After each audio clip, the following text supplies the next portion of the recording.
You'll notice that the gospel reading has some verses cut out of it. You'll know that that annoys me.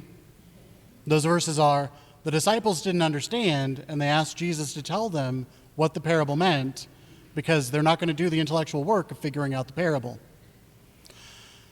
Okay. Over at the rectory, each spring I set out my flower pots and go to the store and get fresh potting soil and seeds.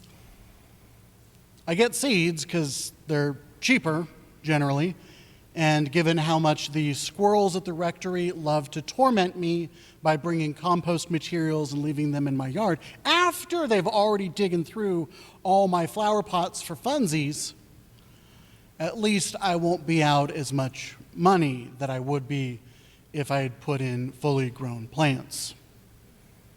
But secondly, I kind of love the look of those seeds. I get marigolds, nasturtiums, California poppies, because they'll put up with the heat of my front porch, and the different textures and shapes are so interesting to look at. And this year, I got an Idaho native plant assortment of seeds, too. I have no idea what they are. But the colors and the shapes and the sizes worked for me. I got a bunch, tossed them into the pots with a little bit of care. I know that the packets come with directions about how deep to bury them. That's too much work.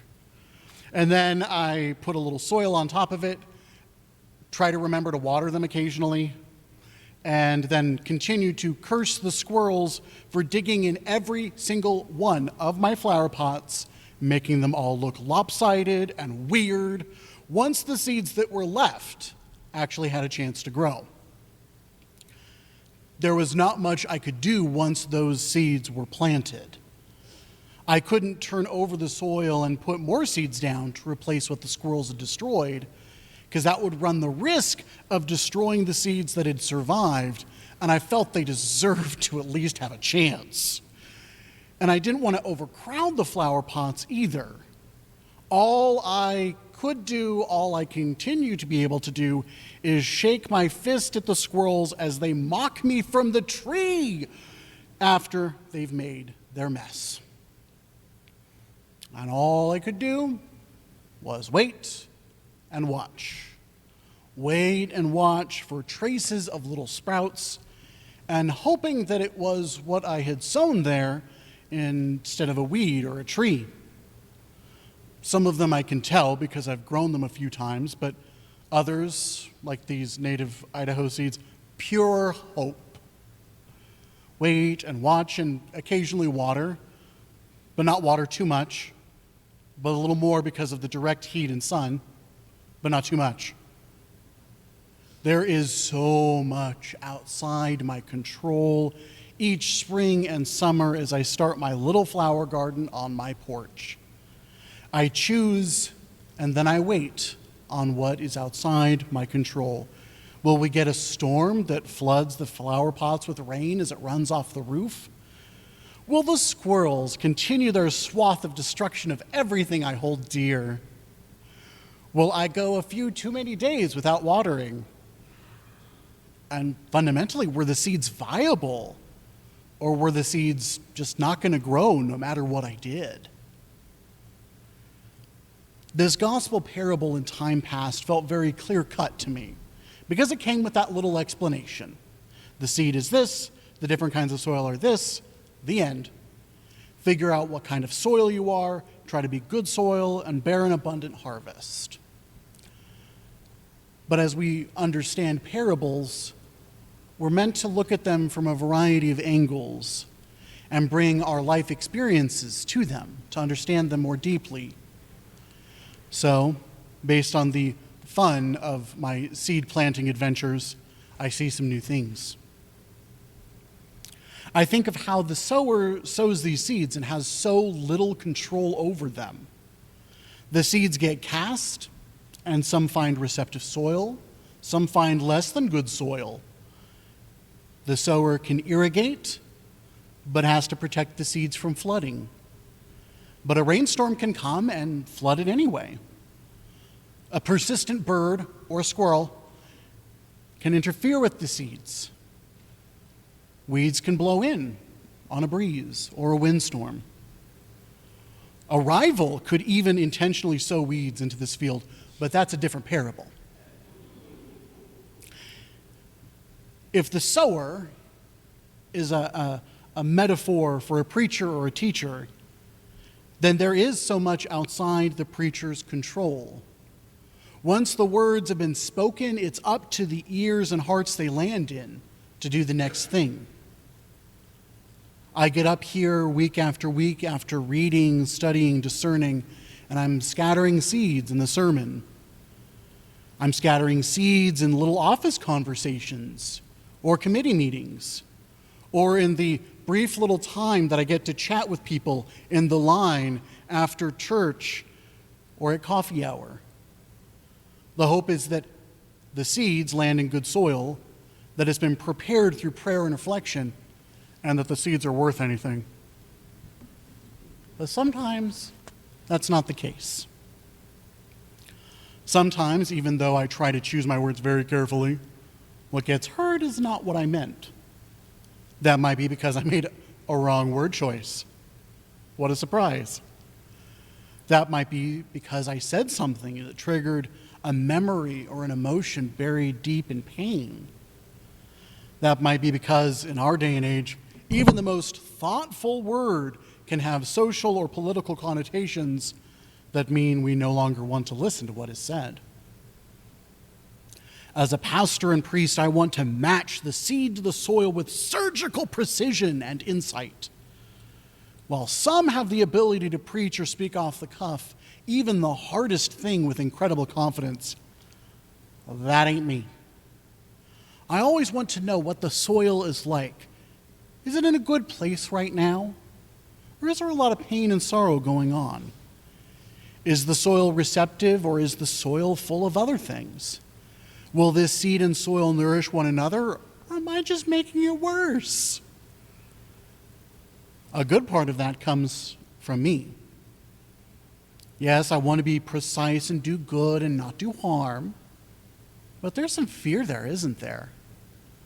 Sometimes I fear that I'll make it worse, that I'll be the straw that breaks the proverbial camel's back, that the soil itself will be mad at me or mad at the seed. And so I hold that seed close to the vest. I hesitate. And so instead of that confident trust that the good seed will land in the soil and something good will grow, I find myself so often waiting without sowing the seed, searching for the exact right spot of soil for this particular seed while I second guess myself endlessly. There's some pastoral vulnerability for you. How often do we find ourselves holding back on the seeds we are called to sow? Sure, we should all be doing reflection on how to be receptive soil, to be able to discern the truth and let it grow. But what are you called to sow? Is it easy, or is it hard? Do you readily sow the seeds that God gave you? Or do you find yourself frozen in place like me? Do you trust in the seeds that God has put into your hands? Or do you find yourself wondering, are they even good enough to sow? Are they important enough to sow? What is it that holds you back from sowing the seeds that God has given you? In the parable, the sower is aware that there is a variety of soil out there in the field and is aware of the challenges that await. And the sower sows anyway. It's almost like the sower trusts the soil. The sower trusts that the soil will grow this seed. Some of the soil will be exceptionally good. Some of it might not be great, but it'll grow something. Maybe this isn't the year for that particular seed and that part of soil. But each seed sown, maybe it sets the stage for the future when the soil is healthier and able to grow more, since soil also changes over time. Fun fact, that's actually my wake-up alarm. And so briefly I had this moment of, oh, am I having a dream? A very vivid, real dream? So sowing these seeds is a collaboration between the soil and the sower. Each are part of this dynamic process, even in the midst of so much that neither party can control. Neither the soil nor the sower, not even the seed, can control the rains or the heat. But the soil is ready to support and grow good things as best as it can. And the seed is ready to germinate and be part of the life cycle of creation. It's a creative act, sowing the seed. It's a creative act being the soil in which the seed can grow, even if it's an imperfect or unfinished harvest. It is worth it to sow the seed of God's goodness and love and wisdom and insight as best as we can, even if we are unsure of the outcome. Maybe it sets the stage for the future. Who knows? It is worth it to be part of the creative process of sowing and growing, trusting and waiting for something new to be born. It should be exciting and healing if we are bold enough to sow the seed. And bold enough to sow the seed anyway, knowing that there is a cadre of obnoxious bored squirrels ready to mess with those seeds and soil as soon as we're done. Yes, the squirrels, bane of my existence. Amen.